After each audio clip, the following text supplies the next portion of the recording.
ও মা, টাকা দাও না মা। আহ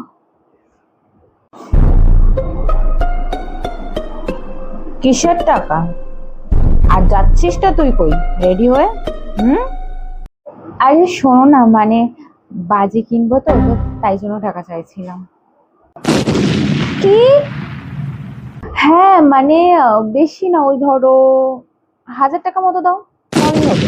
মানে কিছুই হবে না, তাও বললাম, সেটাই দাও।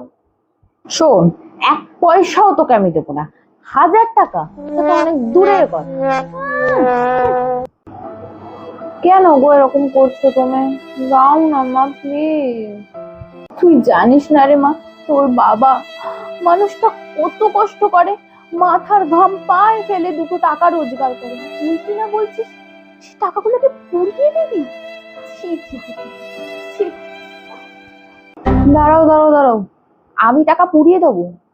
এ কথা আমি তোমাকে কখন বললাম? ও আচ্ছা, তুই টাকা নিবি, টাকা নিয়ে বাজিগুলো কিনতে যাবি, কিনে সেগুলোকে পুড়াবি।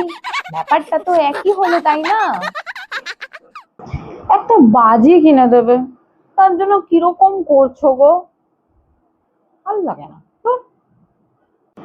আমার দিকে তাকিয়ে বসে থাকে কোনো লাভ নেই, যা গিয়ে জলের বোতলগুলোকে ধর। ধুর বাবা, সবাই তো কেনে বলো, 2 দিন পর কালী পুজো, বাজিগুলোকে ছাদে দিতে হবে। দাও না মা প্লিজ, দাও না গো, এরকম কেন করছো?